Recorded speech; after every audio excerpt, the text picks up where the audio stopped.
કૈલાબેન, અમે સત્સંગ સાંભળીને 1.5 વર્ષ પહેલા ઠાકોરજી પુષ્ટ કરાવ્યા.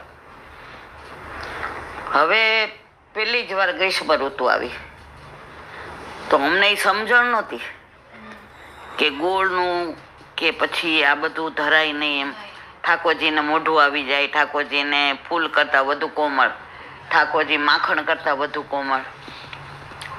એટલે અમે સ્નાન યાત્રા કે એના પહેલાં ક્યારેક પુષ્ટ કરાવે, ટૂંકમાં મહિનો આમાં જ કરાવ્યા હતા. ઠાકોરજી કેવું જતાવે છે એનું પ્રગટ પ્રમાણ. પછી કે જે સીધું અમે પૂછ્યું, જરાજ શી આજ્ઞા છે? તો કે સખડી ધરાવો. હવે હજી તો એના ઘરે કોઈ સેવામાં સમજે નહીં. એના મિસ્ટર બિચારા કાપડ બજારમાં કાપડનું કરે, એટલે સવારે જાય ને રાત્રે આવે, ટિફિન લઈને જાય. હવે દીકરો એન્જિનિયરિંગમાં, એટલે કોલેજમાં જાય ટિફિન લઈને. બધાય ઘરેથી સવાર 7:30 નીકળે. હવે કે સખડી ધરાવો. એટલે એ બેન થોડીક વાર આમ ઉભા રહ્યા જેજેની સામે કે જે તો કે બધું એણે કરવાનું, તમે કરવાના હશો તો નહીં થાય, તમે કરવાના હશો તો નહીં થાય, ઠાકોરજી કરવાના હશે તો બધું થઈ જશે. આપણે બધા એવું માનીએ કે હું કરું છું, હું કરું ત્યાં હરી ન હોય, અને હરી હોય ત્યાં હું ન હોય. એટલે બેને કીધું જેવી આપની આજ્ઞા. હવે ઘરે આવ્યા એટલે એના વરે એને રસ્તામાં જ ગાડીમાં કીધું કે 7:30 તું પહોંચી શકીશ? એ બેન કે ઠાકોરજીની ઈચ્છા હશે તો પહોંચાશે, મારાથી નહીં પહોંચાય. વલ્લભે એવી કૃપા કરી. હવે સવારે એનો દીકરો રોજ વાંચવા 4 વાગે ઉઠે. એટલે ઠાકોરજી પુષ્ટ થઈને આવ્યા.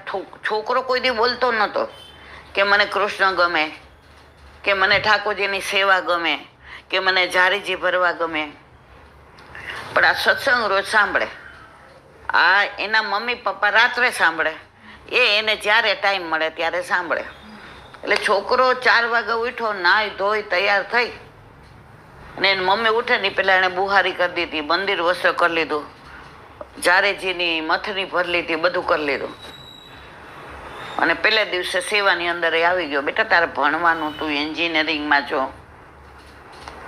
મમ્મી તું મારી ચિંતા કરમાં, હવે ચિંતા બધી છોડી દે ઠાકોરજી ઉપર. અત્યાર સુધી તું મારી ચિંતા કરતી હતી કારણ કે તું એવું માનતી હતી, હું એવું માનતો હતો કે હું એન્જિનિયરિંગમાં, તું એવું માનતી હતી કે મારો દીકરો. હવે જે કરશે બધું ઠાકોરજી કરશે. તો પછી કે હવે આજે રોટલી દાળ ભાત શાક, એનો વર કે મને કુકર મૂકતા આવડે છે. કુકર મૂકી દીધું, છોકરાએ ટોકરી સીટ કરી દીધી. અને પહેલો જ દિવસ હતો એટલે લાપસી બનાવી, તલધારી, કારણ કે ઓલી તો ગોળની હોય. તો એ કે ઈલાબેન પહેલા દિવસે મારે ગોળની લાપસી બનાવી હતી, શુકરની. પણ શું થયું કે ગોળના બદલે તલધારી બનાવી. એણે જ અમને જતાવી દીધું કે ગોળની સામગ્રી મારું મોઢું આવી જશે, કારણ કે ઠાકોરજી સાક્ષાત છે. પછી હજી પરાકાષ્ઠા ક્યાં આવી ગયા કે મારા મિસ્ટરે કીધું સૌથી વધુ મારા મિસ્ટરને ભાવતા હોય ને 12 માસ તો અડદિયા. તો અડદ તો ગરમ પડે, અને અડદિયા તો તમારે શિયાળામાં જ આવે. એટલે કે મારા મિસ્ટરે કીધું કે ઠાકોરજી પધાર્યા છે, તું એમ કરો અઠવાડિયાના અડદિયા બનાવી રાખ.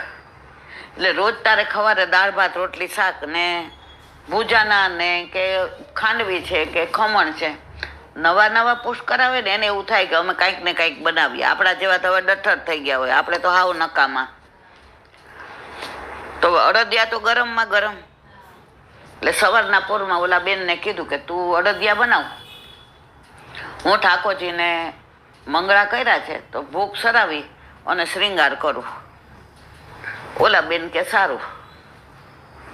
હવે પરાકાષ્ઠા જુઓ, ઠાકોરજીને અડદિયા ગરમ પડે, અરોગવા નહોતા.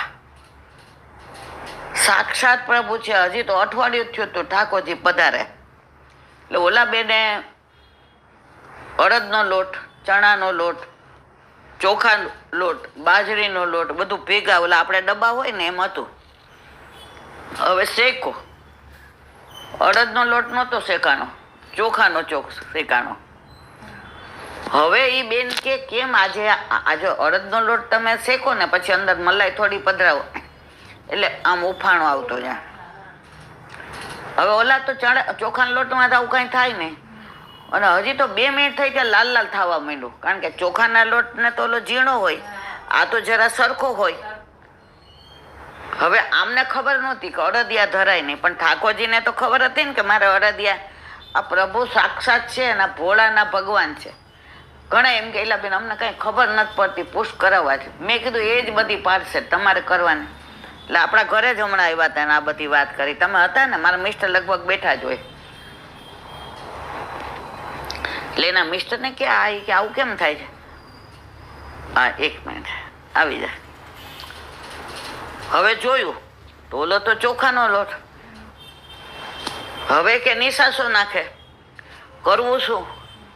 તો ચોખાનો લોટ તો ઠાકોરજી ના આવે, અડદનો ન આવે, અડદ ગરમ પડે. પછી ઓલા ભાઈ કે અત્યારે તું ઉતારી લે, પછી આપણે કોકને પૂછશું. તો કે સુખડી કરું, તો સુખડીમાંય ગોળ આવે.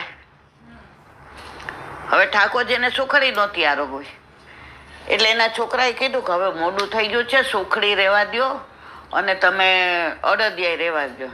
તો હું નાનો હતો ને ઓલી રોટલી ઉપર 2 પડી રોટલી કરી, ઉપર ઘી લગાડી અને બુરું પધરાવી અને આમ પપોડું વાળી દેતી હતી ને, મમ્મી એવા પપોડા કરી દે. કારણ કે હજી ઠાકોરજી અઠવાડિયાના જ છે, એટલે એ કે આવું બધું એને નહીં ખાવું હોય, અરોગ હોય. છોકરાને હજી ભાષા ન આવડે ને, એ કે એવું અરોગવું નહીં હોય, ખાવું નહીં હોય. 6 એવા પપોડા કર્યા અને પછી ટિફિન ભર્યું તો નહીં અડદિયા કે નહીં ગોળ પાપડી, શું દીધું? આ પપચી કહેવાય આને, આ જે બનાવે ને એને પપચી કહેવાય, એ દીધી. હવે લઈ ગયા એટલે એના 3-4 વેપારી હારે પ્રસાદ લે. એમાં એક વૈષ્ણવ વાણિયા, આ લોકો લુવાણા, જે આપણા ઘરે આવ્યા હતા એ લુવાણા હતા, પૂજારા હતા મને લાગે, પૂજારા જ હતા. હા પૂજારા હતા.